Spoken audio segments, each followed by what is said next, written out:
आप रोज किसी के घर पर पहुंच जाओ, रोज बैल बजाओ, घर का व्यक्ति निकल के आवे और आप उसको मेरा ये काम बनवा दो, 1 दिन 2 दिन 3 दिन 10 दिन, तो फिर क्या होगा? घर का व्यक्ति कहेगा इससे मेरा पीछा छूटे, इसका काम बनवाओ। ऐसे देवता काम बनवाते इन 5 लोगों का। पाप से करने वाले भजन, बंधन युक्त बंधन मुक्त वाले, भय वाले, मृत्यु के समीप वाले और फल की प्राप्ति वाले, इनसे भगवान पीछा छुड़ाते हैं। इनका काम बनवाओ, नहीं तो पीछे पड़ा रहेगा। इसका मंगलवार आना बंद करवाओ, इसको करवा दो, इसका काम करवा दो। इसलिए हमारी प्रार्थना, यहां लिखा है धर्मस्य याप वर्गस्य, पाप फल बंधन भय और मृत्यु से परे जब आप भगवत स्मृति करते हैं, किसी स्तोत्र का पाठ करते हैं, कोई यजन करते हैं, कोई पूजा करते हैं, कोई कामना से किसी धर्म यात्रा पर जाते हैं, तब ठाकुर जी आपको देखते हैं कि कोई कामना नहीं थी, कोई भाव नहीं था, अकाम निष्काम भाव से आया है। ये मुझे प्रिय है। धर्मस्य याप वर्गस्य, कोई कामना से नहीं। कुम्मन दास जी हमारे ब्रज में हुए, उनके चरित्र में एक लीला बड़ी सुंदर आती है। ठाकुर जी, बहुत ध्यान से सुनिएगा, ठाकुर जी हमारे ब्रज में 12-1 बजे मंदिर बंद हो जाते हैं सारे, और फिर खुलते हैं शाम को 4, 4:30, 5 बजे। उस बीच में ठाकुर जी का ऐसा भाव रहता है कि गैया चरावे गए हैं लाला, इसलिए कोई को दर्शन नहीं देंगे। तो जैसे ही श्रीनाथ जी के गोवर्धन में 12, 12:30 बजे मंदिर बंद होते थे, ठाकुर जी तुरंत कुम्मन दास की कुटिया में चले जाते थे, और कुम्मन दास जी जो कर रहे होते थे ठाकुर जी उसमें हाथ बटाते थे। एक दिन कुम्मन दास जी अपने खेत में हल चला रहे थे, सो इतने में ही श्याम सुंदर कूदते फांदते उछलते, ए कुंभना देख मैं आ गो। साक्षात भगवान छोटे से लाला बन के आ जाते। कुम्मन दास जी जैसे एक माँ, आजकल देखते हैं ना फोटोज कभी वायरल हो जाते हैं, एक अभी पुलिस महिला का हो रहा था, कभी किसी वर्किंग वुमेन का हो जाता है कि वो अपने बालक को भी गोद में रखती है, अपना काम भी कर रही होती है। ऐसे ही कुम्मन दास जी यहाँ तो धर लिए ठाकुर जी, और ठाकुर जी को गोद में लेकर के और हल चला रहे हैं, फिर वहाँ बीज बो रहे हैं, फिर न पानी डाल रहे हैं, फिर न हल चला रहे हैं, फिर बीज बो रहे हैं, फिर सो ठाकुर जी को ऐसे गोद में लेकर के, इतने में ठाकुर जी मचल गए, ना मैं मोह दो बीज मैं बोऊंगा।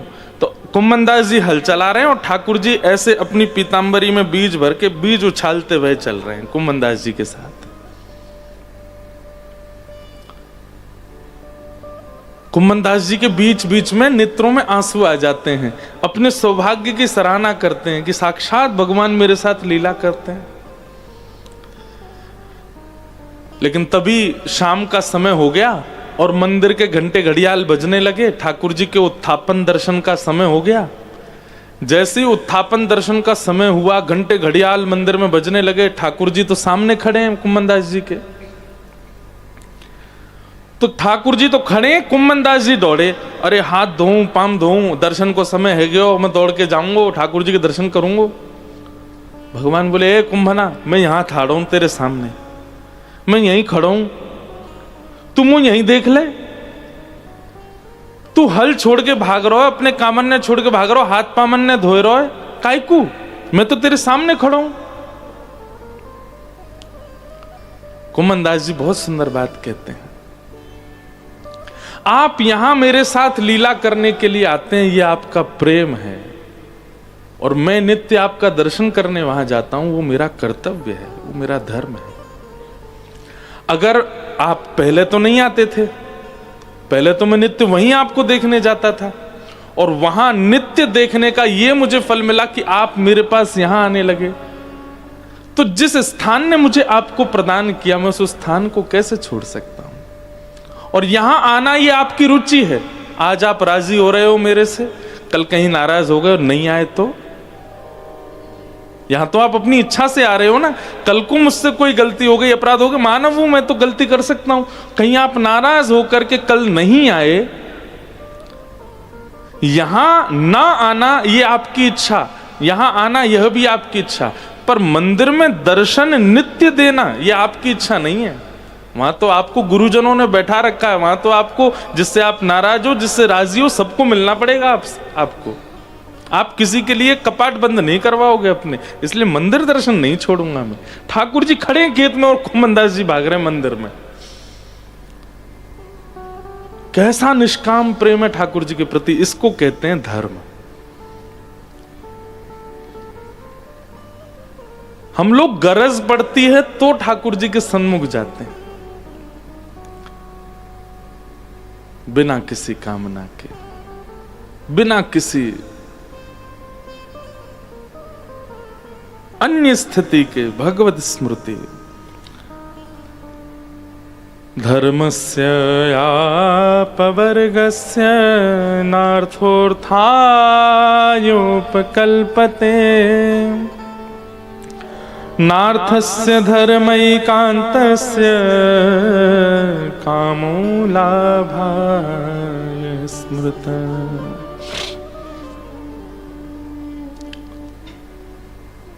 तो अब याद रखिएगा, आज के बाद आप जब भी भगवत स्मरण करते हैं, क्या है ना कि यहां अधिकतर लोग ऐसे बैठे हैं जो बहुत व्यस्त रहते हैं संसारी क्रियाओं में, इसलिए मुझे ये बात कहनी पड़ रही है। नहीं तो मैं तो खुलेआम कहता हूं कि ठाकुर जी की स्मृति एक सेकंड के लिए भी आपके चित्त से जानी नहीं चाहिए। वो स्मरण बना रहे चित्त में, और वो भी कैसे बना रहे? निष्काम, कोई कामना नहीं।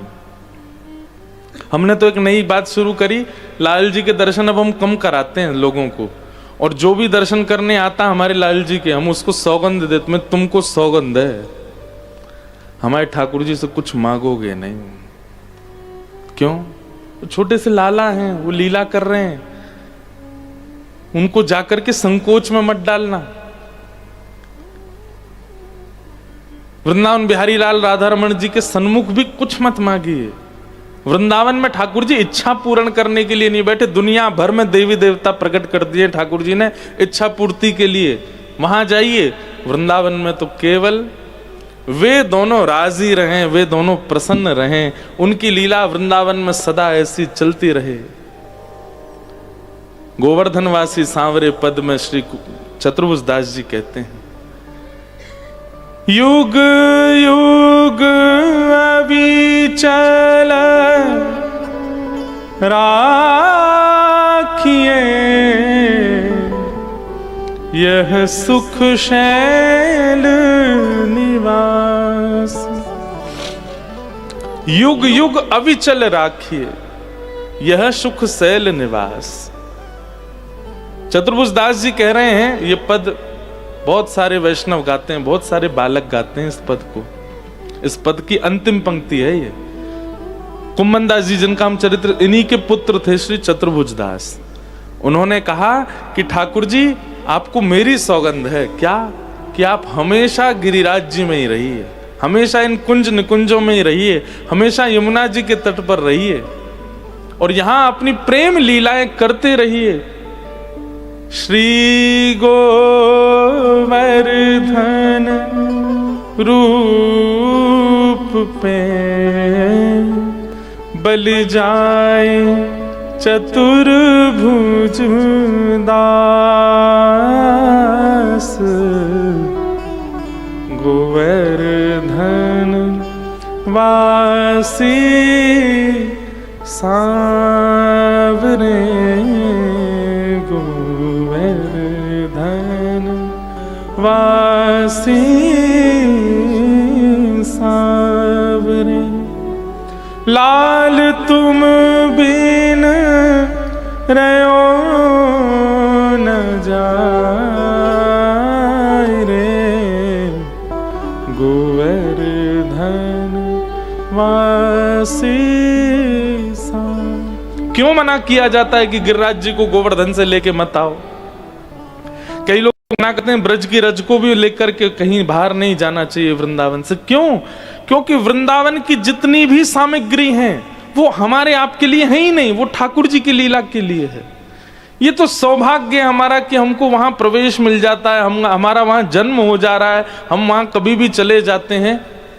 लेकिन वहां की सामग्री ठाकुर जी की प्रसन्नता के लिए प्रकट हुई है, उसको आप अपने उपयोगों के लिए मत ले जाइए। लेकिन रज के लिए मैं ऐसी भावना रखता हूं, देखो गिरिराज जी तो नहीं ले जाने चाहिए, पर रज आप नहीं भी लेके आओगे, वृंदावन जाके लौट के आओगे, आपके शरीर के वस्त्रों में ना जाने कितने वृंदावन के कण आ जाएंगे, वो तो आएंगे आपके साथ। अगर रज लाते भी हैं वृंदावन की, तो ऐसे नहीं कहीं पड़ी हैं पुड़ियाओं में, कहीं पन्नी में धरी हैं, कहीं कोने में, लाओ तो बहुत ससम्मान लेकर के आओ, तो आप ला सकते हैं। जैसे ठाकुर जी को घर में विराजमान करते ऐसी रज विराजमान करो, तो आप वृंदावन की रज ला सकते हैं, नहीं तो नहीं। मैंने एक दो कथाओं में बताया है कि अभी बीते कुछ महीने पहले मैं ऑस्ट्रेलिया गया, तो वहाँ कई सारे युवा बालक मिलने आते थे, पढ़ाई के लिए जो गए हैं, सब अपने अपने बात प्रश्न करते। एक बालक आया, बोले मुझे कुछ नहीं चाहिए, बस मेरे ठाकुर जी का आप दर्शन कर लो। मैंने कहा कितनी दूर है तुम्हारा घर? बोले घर तो दूर है, मुझे पता थी आप नहीं जाओगे, इसलिए मैं चित्र में ही कराना चाहता हूँ दर्शन। मैंने हाँ चित्र में कराओ। तो उसने जब चित्र दिखाया तो मैं देख करके आश्चर्यचकित हो गया। एक सुंदर सा घड़ा, और उस घड़े को ही वस्त्र पहना रखे, घड़े को ही नेत्र पधरा रखे, घड़े के ऊपर ही चंदन से नासिका, मुखमंडल आदि सब बना, बहुत सुंदर। और उस घड़े के पास में ही एक सफेद कपड़ा है, उस पर 2 पैरों के निशान हैं। बोले ये मेरे सर्वस्व ठाकुर जी हैं। मैंने कि भाई ये कैसे ठाकुर जी तुम्हारे? बोले महाराज जी ये जो घड़ा है ना, इसमें वृंदावन की रज है, तो वृंदावन में ठाकुर जी के श्री चरणों का स्पर्श प्राप्त है, तो मैं युगल सरकार की सेवा तो यहाँ नहीं लाया हूं, रज की सेवा लाया हूं। वो रज में ही मैं श्रृंगार करता हूँ, उन्हीं को प्रिया प्रियतम मानता हूँ। वृंदावन की रज में कुछ कण श्याम वर्ण के हैं, कुछ कण गौर वर्ण के हैं, तो गौर वर्ण वाली हमारी किशोरी जी हैं, श्याम वर्ण वाले हमारे ठाकुर जी हैं, उन्हीं का श्रृंगार आदि करके पधराता हूँ। और बगल में जो ये महाराज जी सफेद कपड़े पर जो चरण चिन्ह है, ये मेरे माता पिता के।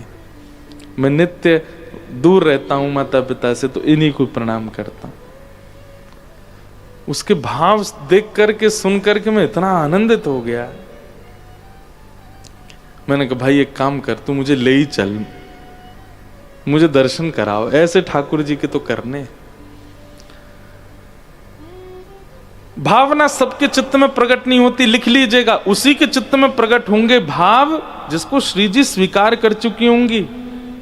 आप केवल अपने स्थिति में स्थिर हो, गुरुजनों ने जितना बताया केवल उतना ही कर पा रहे हो, ठीक है, ठाकुर जी आपको देख के मुस्कुराते हैं, पर नित्य आपके चिंतन में कोई ना कोई भाव प्रकट होता रहता है, कोई ना कोई लीला प्रकट होती रहती है, कुछ ना कुछ चिंतन पॉजिटिव वे में प्रकट होता रहता है। तो आप ये बात विश्वास मान करके स्वीकार कर लीजिए, श्री जी आपको याद करती हैं, तभी आपके चित्त में वो भाव प्रकट होता है, नहीं तो नहीं हो सकता। तो भैया हमारे वृंदावन के ठाकुर थे, कछु मत मांगो, क्योंकि वृंदावन में तो ठाकुर जी लीला के लिए विराज रहे हैं, उनकी लीला में कोई और भाव नहीं। तो धर्म पंच स्थिति में नहीं करना चाहिए। अगर पंच स्थिति में आप करते हो तो आप स्वार्थी साधक माने जाओगे। पाप, फल, बंधन, भय और मृत्यु, इन पंच स्थितियों में। इस प्रकार सूत जी महाराज अनेक भाव बताते हैं, भगवान के अवतारों का वर्णन करते हैं, और इन अवतारों का वर्णन करते हुए सूत जी कहते हैं ठाकुर जी के अवतार असंख्य हैं, अवतारा ये संख्य, अवतार कोई 1 2 10 20 24 नहीं है, वर्णन 24 का किया गया, पर ठाकुर जी के अवतार अनंत हैं। वो स्वच्छंद है, जितने चाहे उतने रूप धारण कर सकते हैं। और इसके पश्चात भागवत जी की रचना का विषय बताया। भागवत जी की रचना क्यों हुई? आज ही मुझसे कोई कह रहे थे, बोले शिव महापुराण में तो ऐसा लिखा है, फिर किसी ने कहा कि देवी महाभागवत में ऐसा लिखा, और भागवत में आप ऐसा ऐसा बताते हो किसी प्रसंग को लेके। तो हमारी एक बात सुनिए, आप स्वाध्याय अध्ययन किसी भी ग्रंथ का कीजिए, सब पढ़ने योग्य हैं, पर मानने योग्य और जीवन में लागू करने योग्य बातें श्रीमद् भागवत की। ये हम नहीं कह रहे हैं, इन समस्त पुराणों के रचयिता स्वयं वेद व्यास जी महाराज कहते हैं कि अगर करने के लिए कोई आपको नियम पालन करना है जीवन में, तो मैंने अन्य पुराणों में कई भाव लिखे हैं, पर पुष्टि रूप से कलयुग में अगर कल्याण चाहते हैं तो अपने कल्याण के लिए भागवत जी के मार्ग को अपनाइएगा। वेद व्यास जी महाराज ने अनेक रचनाएं कर दी, पर मन में अशांति का अनुभव हुआ। वेद व्यास जी मन में सोचने लगे, मैं ऐसा क्या लिखूं जिससे मेरे मन को संतुष्टि हो। जैसे चाहे चित्रकार हो, चाहे कलाकार हो, चित्रकार कलाकार छोड़ो, घर की माताएं हों, वो सब्जी बनाती हैं, दाल बनाती हैं, तो जब परोसती हैं अपने पुत्र को, पति को, परिवार को, तो पहले ही कई बार परोसते परोसते बोल देती, आज मैंने मन से नहीं बनाया है ना, जैसा भी बना हो पा लेना। पहले ही बोल देती, आज मन से बना नहीं है, इसमें हो सकता है थोड़ा नमक कम हो, नींबू कम हो, आदि आदि। क्यों? निर्माणकर्ता को पता होता है कि मेरा निर्माण कैसा है। वेद व्यास जी महाराज ने 17 महापुराण लिख दिए, 4 वेद लिख दिए, लेकिन उनके चित्त को अशांति का अनुभव हो रहा था, क्योंकि वो अपने निर्माण से संतुष्ट नहीं थे।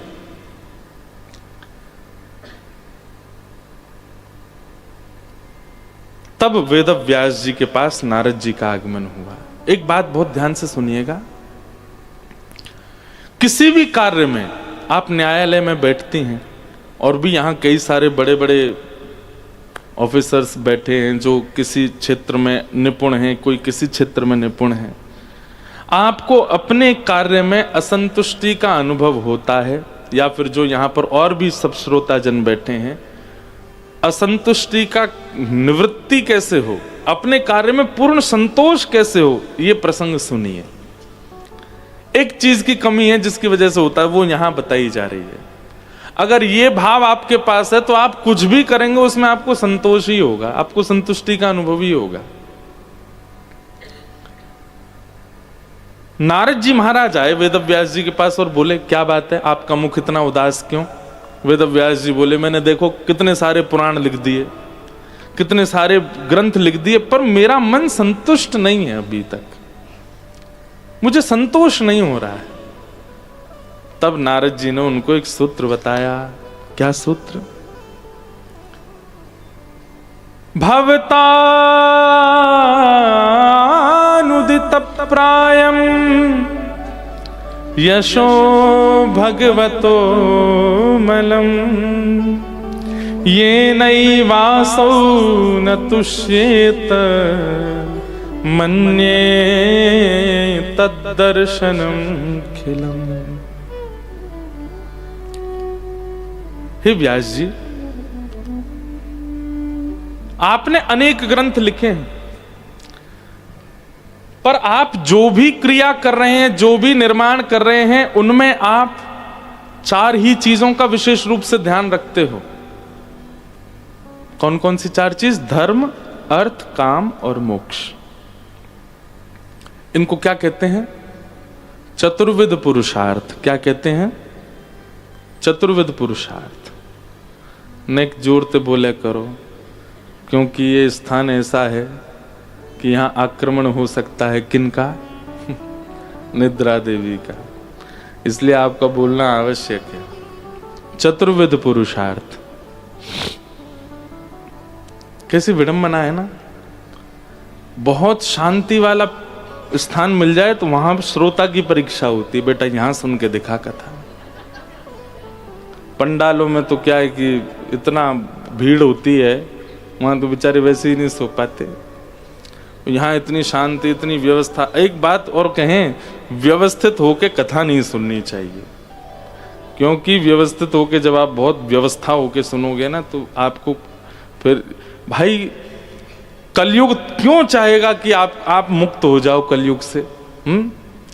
किसी के घर में अगर किराएदार रहते हैं, कि किराएदार किसको कहते हैं? घर के मालिक को कहते हैं कि जो ऊपर रहते हैं उनको कहते हैं? जो ऊपर रहते हैं उनको कहते हैं। अब पता नहीं है हमको ज्यादा, किराएदार उन्हीं को कहते हैं ना जो किराया देता है। तो हम सब कौन है? हम किराएदार हैं। हम रह कहाँ रहे हैं? कलयुग के घर में रह रहे हैं। हम लोग जब जब पाप करते हैं, जब जब गलत काम करते हैं, तब तब कलयुग को हमारी तरफ से किराया जाता है। वही कलयुग जब देखता है भाई ये लोग कथा सुन रहे हैं, वृंदावन जा रहे हैं, नाम जप करते हैं, तिलक लगाते हैं, कंठी पहनते हैं, गुरुजनों के पास जाते हैं, आजकल पब वब जाना बंद कर दिया है, आजकल पीना खाना भी बंद कर दिया है, प्राण वराण कम हरण किए जा रहे हैं बेचारे जानवरों के, तो कलयुग को चिंता होती है कि भाई ये किराएदार हमको धन दे नहीं रहा। तो वो क्या करता है? फिर अपने बच्चों को भेजता है, जाओ इनकी नाक में दम करो ताकि ये किराया देना प्रारंभ करें। तो वो बच्चे कहाँ जाते हैं? बोले जहाँ जहाँ हम जाते हैं, कथा में आएंगे तो कथा में बाहर से द्वार से यही सब बच्चे बैठे हैं कलयुग के। किस किस रूप में? सबसे प्रचंड रूप, कलयुग की सबसे बड़ी पुत्री का नाम है निद्रा। बोले मैं जाती हूँ, सुनने ही नहीं दूंगी इनको, ताकि इनका किराया बराबर चलता रहे। तो इसलिए थोड़ा यहाँ व्यवस्थित होके बैठिएगा। एक आध विकेट डाउन हुए थे अभी अभी, इसलिए बोल रहा हूं। तो एक तो क्या है कि पंडाल में तो इतनी दूर बैठते हैं लोग कि हमको दिखेंगे भी नहीं, ज्यादा सो भी गए तो। यहाँ तो मुंह खुला और झपकी सब दिखती है हमको, तो इसलिए थोड़ा ध्यान रखिएगा। बहुत अच्छा सूत्र यहाँ बताया जा रहा है। बहुत देखिए भागवत कैसा कैसा फल है पता है? इसमें छिलका गुठली नहीं है, केवल रसी रस है। रसी, छिलका गुठली का मतलब छिलका फेंक दिया जाता है, गुठली भी फेंक दी जाती। यहाँ छोड़ने योग्य एक भी बात नहीं है। आप मुझसे कह दें कि ये श्लोक है महाराज जी, इसका वर्णन आप कथा में करेंगे तो कोई लाभ नहीं होगा, ऐसा हो ही नहीं सकता। हर श्लोक एक सामर्थ्य रखता है अपने आप अपने पास, इसलिए बहुत ध्यान से सुनो। भवतान उदित प्रायम, यहां पर नारद जी महाराज कह रहे हैं कि हर व्यक्ति अपने कर्म में, कर्तव्य में 4 बातों का तो ध्यान रखता है, जिसको हम चतुर्विध पुरुषार्थ कहते हैं, धर्म, अर्थ, काम और मोक्ष। और चारों बातों का ध्यान नहीं रखता तो चारों में से किसी एक बात का ध्यान तो रखता है। आप सब लोग अपने अपने प्रोफेशन का चिंतन कीजिए 1 मिनट के लिए, और आप ध्यान से अपने प्रोफेशन पे ही दृष्टि डाल के आप किस चीज का ध्यान रखते हो? आप धर्म का ध्यान रख करके अपना प्रोफेशन का पालन करते हो? कई बार नहीं, कई बार आप अधर्म भी चुन लेते हैं। दूसरी चीज आती है अर्थ, धन। इसमें तो सबके टिक जाएंगे, हाँ इसका ध्यान तो सब रखते हैं, जितना ज्यादा से ज्यादा हो प्राप्त हो जाए। तीसरी बात आती है कामनाओं की पूर्ति। आप अपने कर्म में, कर्तव्य में इस तीसरी बात का ध्यान रखते हैं कि मेरी कामना पूरी होगी, मैं ऐसा ऐसा करूंगा, उससे मेरे ये कर्तव्य पूरे होंगे। और चौथा और अंतिम है मोक्ष। मोक्ष का मतलब मृत्यु के बाद मिलने वाला मोक्ष नहीं होता है। मोक्ष का मतलब कई बार जीवित अवस्था में प्राप्त होने वाले बंधनों से मुक्ति को भी मोक्ष कहते हैं। आप गलत खाते पीते थे, लेकिन किसी कारण से आपने उसको छोड़ दिया, किसी गुरु के आश्रय में जाके छोड़ दिया, यह भी एक मुक्ति है। आप पहले बहुत क्रोध करते थे पर आपका अब क्रोध शांत रहता, यह भी एक मुक्ति है। आप पहले लोभी थे पर अब लोभ नष्ट हो गया, यह भी एक मुक्ति है। तो कई बार आपका कर्म किस लिए होता है? यार ये पहले से मैंने बहुत कुछ इतना ज्यादा जो है अपने ऊपर बर्डन ले रखा है, अब मुझे इन सब से मुक्त होना है, तो मुझे ये वाला कर्म करना है, ऐसा ऐसा कुछ करना है जिससे पिछले के सब क्रियाओं से मैं मुक्त हो जाऊं। मुक्त। हम 4 बातों का ध्यान रखते हैं, धर्म, अर्थ, काम और मोक्ष।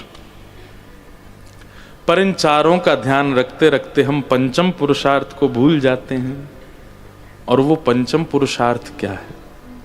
अगर पंचम पुरुषार्थ का ध्यान रखा जाएगा तो इन 4 पुरुषार्थों पर आपकी दृष्टि नहीं जाएगी।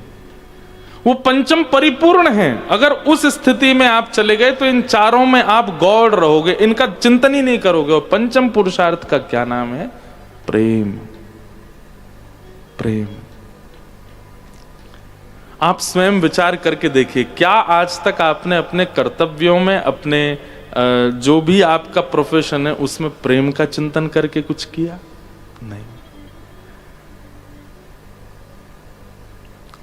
सुबह उठने से लेकर के रात्रि सोने तक आप धर्म, अर्थ, काम, मोक्ष का चिंतन करते हैं, प्रेम का नहीं। प्रेम की स्थिति में आप नहीं जाते। इसीलिए अपने कर्तव्यों में हमको कहीं ना कहीं असंतुष्टि का अनुभव होता है, कहीं ना कहीं हम उससे संतुष्ट नहीं होते। कर रहे हैं बस, आनंद नहीं आ रहा है, कर रहे हैं बस, प्रसन्नता नहीं है। क्यों? क्योंकि प्रेम का आपने उपयोग ही नहीं किया। वहां प्रेम को केंद्र में रख करके वो क्रिया की ही नहीं गई है।